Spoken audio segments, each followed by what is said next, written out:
오늘 역대하 22장을 읽다 보면 성경이 좀 입체적으로 보인다. 그렇죠? 성경은 단순한 그런 이스라엘의 역사만을 그렇게 기록한 것이 아니라 그 역사의 기록 속에서 아주 생생하게 우리들에게 아주 마치 영화 한 편을 보여주는 것 같고요. 또 어떤 면에서는 아주 듣기 좋은 성우의 그런 목소리와 같은 아주 입체 낭독이라고 할까요? 그런 목소리로 우리들에게 들려줍니다. 오늘 이 사건의 전개는 바로 아하시아의 몰락이래요. 아하시아의 몰락. 유다 왕 아하시아 왕이 그 북이스라엘 아합의 아들 그 왕에게 놀러 갔어요. 근데 거기서 그 아합의 아들이 그만 전쟁에서 죽게 되고 또 하나님께서 그 북이스라엘의 제약이 얼마나 컸던지 예후라는 선지자를 통해서 북이스라엘 아합의 아들을 이렇게 멸망 가운데 두게 되고 또 이제 이 북이스라엘로 놀러를 갔던지 뭐 어떤 뜻이 있어서 갔던지 그냥 그렇게 우리가 이해를 하면 이 예후가 그 유다의 왕 아하시아 왕까지 잡아다가 죽였어요. 왕을 잡아다 죽인 거예요. 그것도 남유다 왕 아하시아를 잡아다 죽였죠. 그러므로 인해서 아하시아가 이제 죽게 되고 그 와이프인 아달랴가 반란을 일으켜요. 어떤 반란을 일으키냐 하면은 그 아하시아의 그 가문의 그 왕자들을 다 죽이는 거예요. 그리고 자기가 그 왕위를 차지를 해요. 이 아달라라는 이 여인은 어떤 여인이냐? 아합과 이세벨 사이에서 낳은 딸이에요. 그리고 이 북이스라엘의 이 아합과 이세벨 사이에서 낳은 이 딸이 어디로 시집을 오느냐? 남유다 아하시아 왕의 부인이 되는 거예요. 왕비죠. 근데 자기 남편인 아하시아가 죽게 되자 그 자녀인 그 왕자들, 자식들을 다 죽이고 자기가 유다 정치를 하게 되는 거예요. 그 중국 역사에 보면 서태후라는 그 태후가 나오잖아요. 그 서태후가 왕이 죽자 자기 아들을 왕으로 삼고 왕의 자기 자식도 독사를 시키고 조카를 데려다 조카도 왕을 시켰는데 조카도 독사를 시키고 자기가 나중에는 정권을 다 휘두르는 거예요. 그 청나라 그 이제 말기 시대에 그 서태후라는 그 여인이 천하를 거머쥐어 가지고 완전히 중국의 역사를 아주 몰락시키는 과정과도 같았지요. 오늘 본문도 마찬가지예요.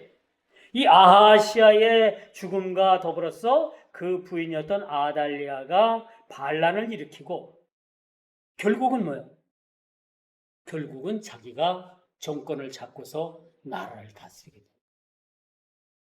이쯤 되면 하나님께서 그 남유다에게 등불을 주신다고 했잖아요. 남유다가 끊이지 않고 계속해서 남유다 그 다윗의 혈통을 통해 가지고 예수 그리스도가 오신다고 했는데 혈통이 끊어지게 된 거예요. 이렇게 되면은 성경에서 예언한 예언이 이룰 수가 없는 겁니다.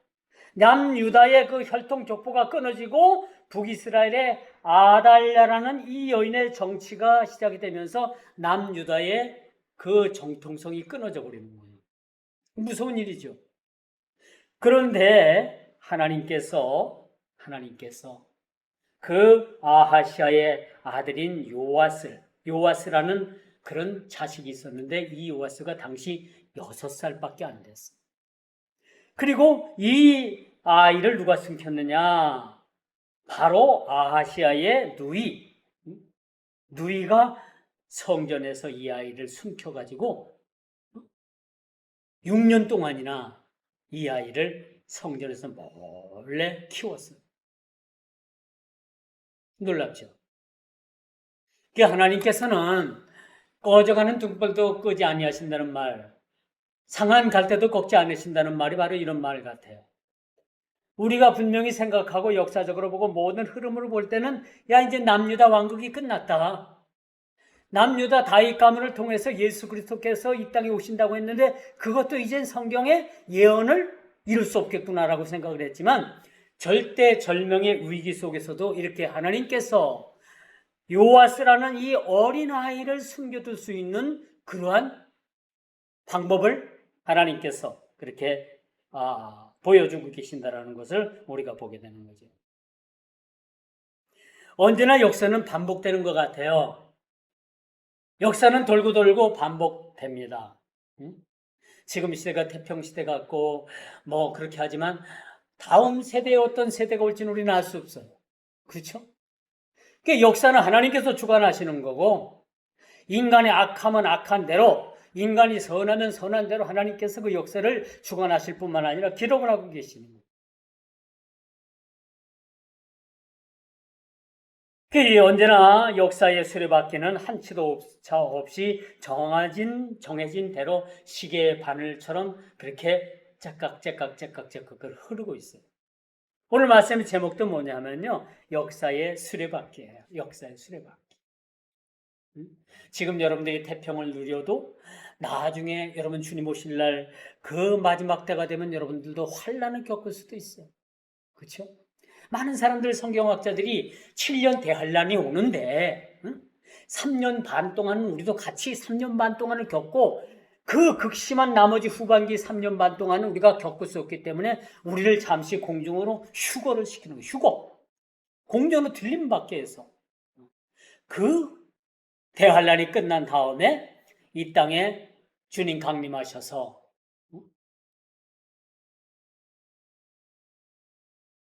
그렇게 천년왕국을 이룰 것이라는 그런 학설도 있었지만 지금은 그게 아니에요. 지금은 또 뭐예요? 역사적인 전천년설, 무천년설을 주장해요. 이건 우리가 좀 성경적으로 조금 파고 들어가고 다른 시간대에 이런 문제를 다뤄야 되는 문제지만 여러분들이 요즘만 그렇게 알고 신앙생활하는 것도 괜찮다. 그래서 본문은 아합 가문과 얽힌 남유다의 여호사밧 왕가의 그러한 얽히고 설킨 문제. 그러니까 양쪽 가문이 이렇게 얽히고 설키니까 나라 정세가 막 뒤죽박죽 막 꼬이는 거야. 한 집안의 여인이 잘못 들어오면 그 집안이 풍지박산 난다고 하잖아. 여인뿐이겠어요? 한 집안이 결혼을 해서 사위를 얻던 며느리를 얻던 잘못되고 꼬여지면 집안이 풍지박산 나는 게 많아요. 왜 제가 그런 말씀을 드리느냐? 오늘 남유다와 북이스라엘의 이게 왕조지만은 왕가지만은 이 잘못된 결혼으로 인해 가지고 뭐가 꼬여요? 족보가 꼬이고 나라 정세가 꼬이고 나라가 위기 앞에 놓여져요. 위기 앞에. 더 우리가 크게 영적으로 볼 때는 예수 그리스도의 계보가 끊어질 위기에 놓여 있다는 사실을 우리가 보게 되는 거죠. 이게 얼마나 이 중태자한 일일까라는 것을 우리가 보게 돼요. 그런데 여러분 다행스럽게도 하나님께서 준비한 그 여호사부앗이라는 이 여인이 있었는데 이 여인이 아하시아의 아들 요아스를 왕자죠. 어린 왕자를 성전에다 숨기는 거예요. 아달랴라는 이 여인이 왕자들을 잡아다 죽였는데 이 요아스라는 어린 자식만큼은 잡아다가 죽이질 못했어요. 이거 가만히 보면 이게 요행일까? 우연일까? 아니죠. 하나님께서 여호사부앗이라는 이 여인을 준비시킨 것은 전적인 하나님께서 행하신 일이라는 거죠. 다시 말씀드려서 우리가 인생을 살아가면서 여러 가지 크고 작은 대소사를 만나는 거 아닙니까? 그렇죠? 살아가면서 여러 가지 우리가 일들을 만나요. 만나면서 이런 일들이 우연이라고 생각하면 안 돼요. 우리 그리스도인들은, 우리 예수 믿는 사람들은요, 어디까지 생각을 해야 되느냐? 들의 이름 모를 풀 한 포기가 있잖아요. 응? 이름 모를 풀 한 포기 사이를 바람이 휘젓고 지나가. 그럼 그 풀포기가, 풀포기가 흔들려, 안 흔들려? 흔들린단 말이요. 그것까지도 하나님께서 하시는 일이라. 우리 뭐 자연적인 일이다, 뭐 동에서 서로다 부는 바람의 영향이다, 그렇게 얘기를 하지만 그 이름 모를 들풀 한 포기 사이로 바람이 지나가면서 그 풀포기를 이렇게 흔드는 것 자체도 하나님께서 하시는 일이다. 이번에 일본 여름 휴가를 갔는데 이제 호텔방에서 집사람은 침대에 누워있고 나는 서 있는데 뭐 자꾸 흔들려. 이게 왜 이럴까? 와저 흔들 막 흔들. 이게 한참을 그래요. 응? 근데 사실 지진이 일어난 그 발원지는 서울서 부산의 거리예요.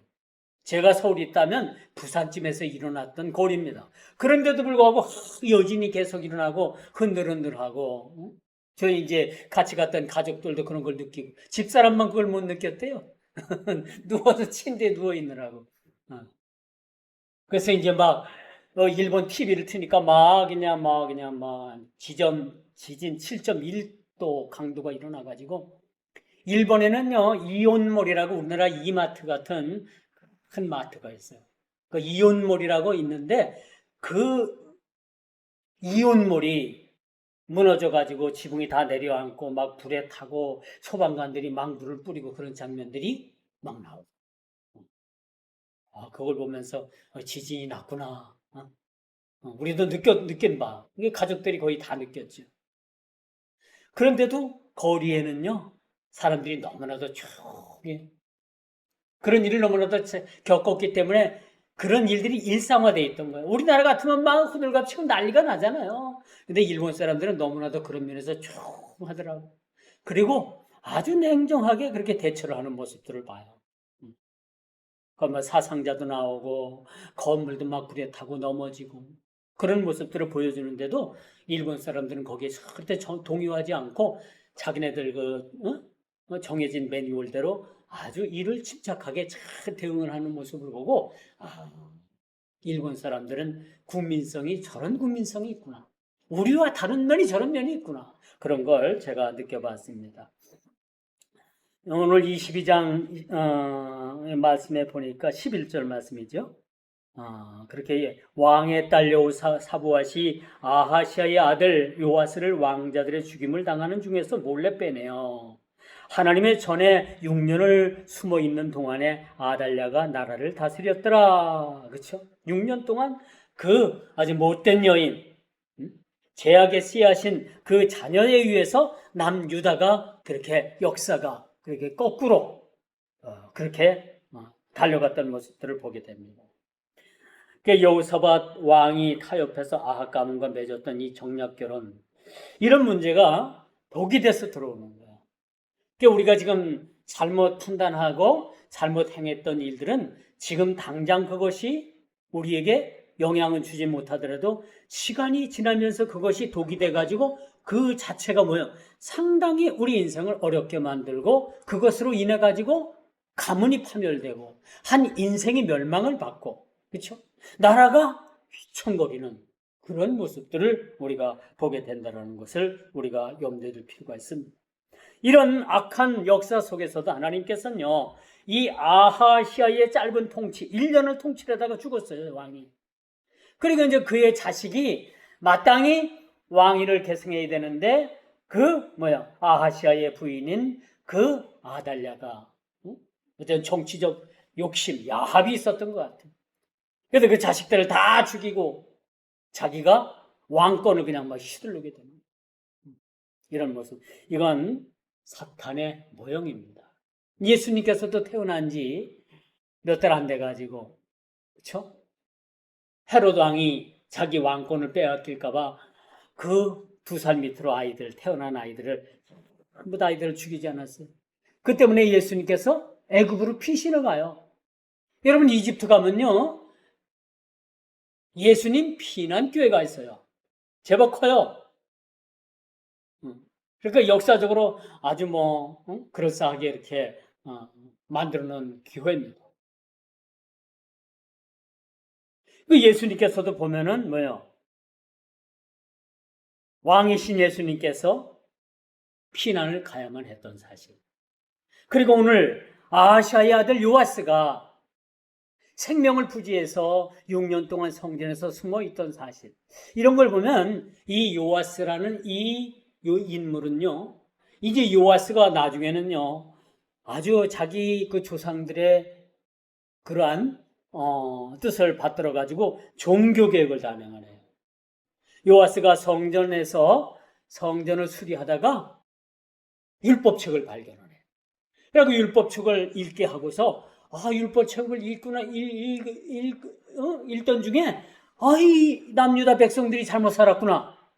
하나님의 율법은 이렇게라고 했는데 우리가 이렇게 잘못 살았구나 해가지고 일대 회개운동이 일어나고 다시 이 율법을 통해 가지고 절대적인 아주 남유다의 종교개혁이 일어나요. 그 종교개혁의 바로 중심에 누가 있었느냐? 오늘 요아스라는 그런 인물, 아주 죽음 가운데서 살아난 하나님께서 살려주신 이 왕에 의해서 종교개혁이 일어났다는 사실을 우리가 또한 말씀을 통해서 확인해 볼 수가 있어요. 자, 그리고 마지막에 이제 오늘을 사는 우리 세대들에게 이 말씀이 어떤 교훈을 우리에게 줄까? 은혜가 거두어진 인간의 마음은 하나님의 거룩한 언약마저 말살하고 아주 사탄의 그러한 앞잡이가 돼가지고 하나님의 역사를 굴곡되게 하고 하나님의 역사를 끊으려는 그런 사탄의 세력을 우리는 경계해야 된다. 근데 요즘은 사탄이 우리를 안 건드려요. 왜 안 건드리냐? 이미 세상은 종말을 향해서 가고 있기 때문에. 요즘 젊은이들 아이들 안 낳잖아요. 응? 결혼도 안 해요. 그래서 자연스럽게 이 지구가 점점점 인구가 줄어서 멸망을 해요. 사탄이 손을 안 대도 자연적으로 멸망하게 큰데있어.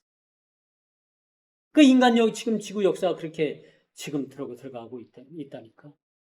아이 출산 안 하고 결혼 안 하고 그렇게 사는 것 자체가 어떻게 보면 사탄이 만들어 놓은 거대한 이게 덫이라고 봐요.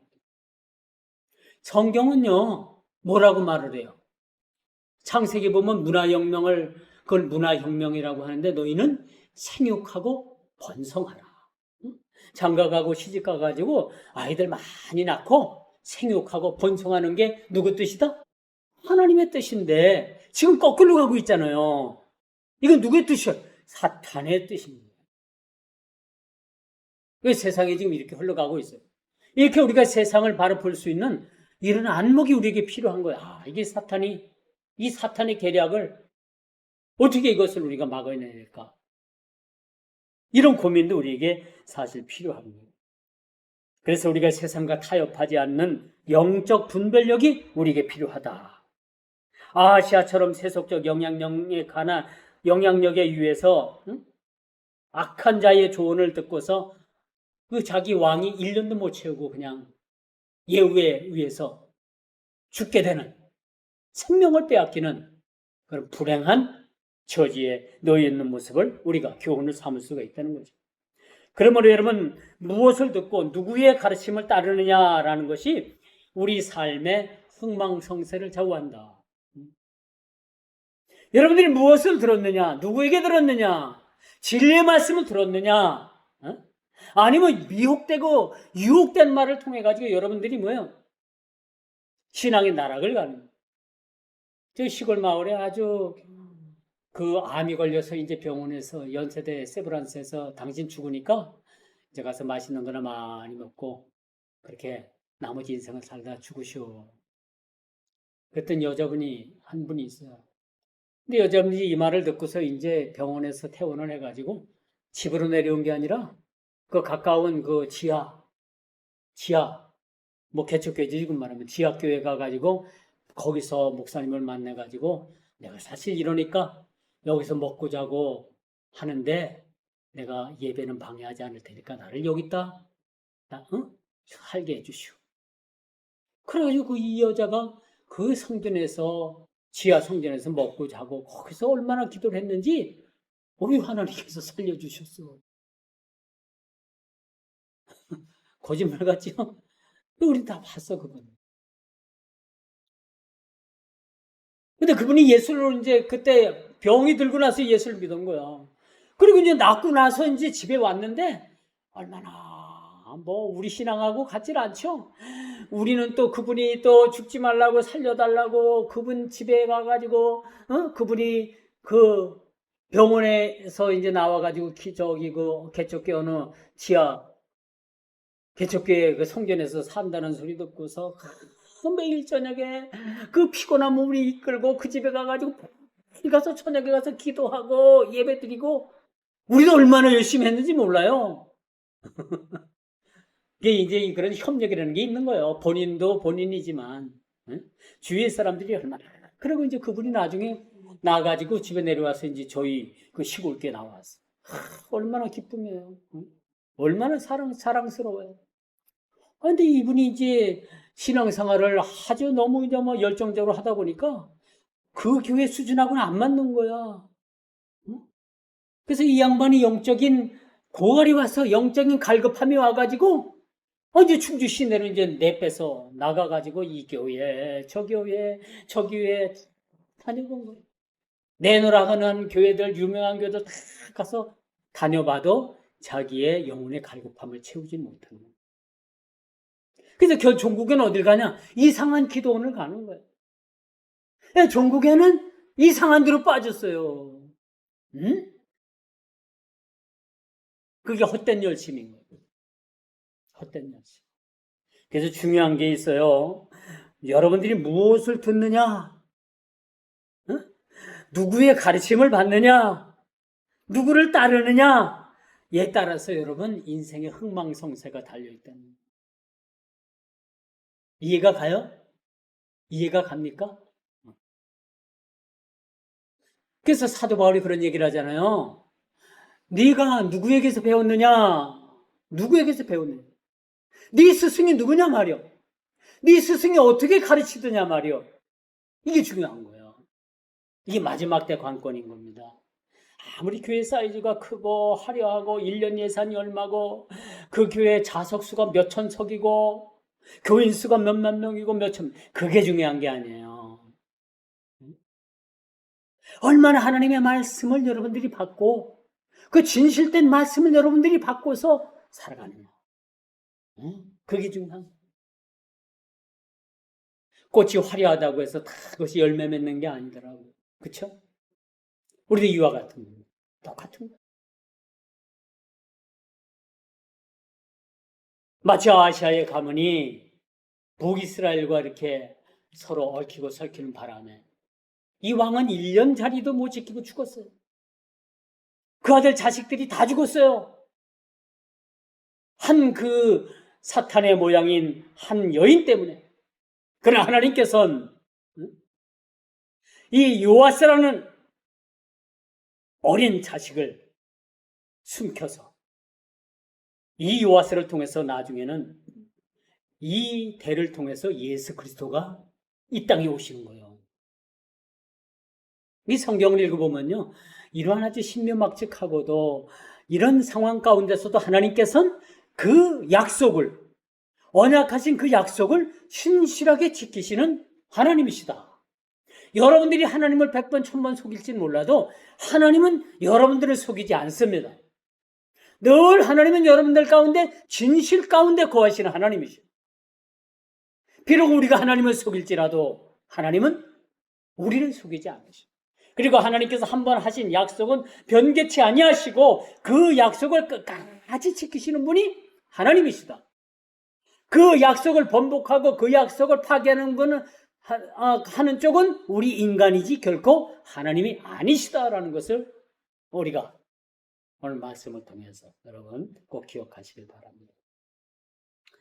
이런 어둠 속에서도 성전의 깊은 곳에 다윗의 등불을 끄지 아니하시겠다고 그렇게 신실한 약속을 하셨던 그 하나님, 그 하나님의 신실한 약속이 오늘 본문 22장에 그렇게 아주 녹아 들어있다. 이 본문 22장에서 여러분들 예수 그리스도를 찾아야 돼요. 예수님의 일대기를 찾아봐야 돼요, 여기서. 응? 그리고 요아스라는 인물이 어떤 인물이었냐? 응? 종교개혁을 자기 여호사밧이나 그쵸? 그런 자기 선친의 뜻대로 종교개혁을 단행했던 그런 왕이라는 사실들을 우리가 꼭 기억하시고 오늘 22장을 여러분들이 집에 가서 1절부터 다시 한번 차근차근 읽으면서 이 말씀 속에서 예수님을 찾을 수 있는 그런 저와 여러분들 되기를 주님의 이름으로 축원하면서 말씀을 맺도록 하겠습니다. 다 같이 기도하십니다.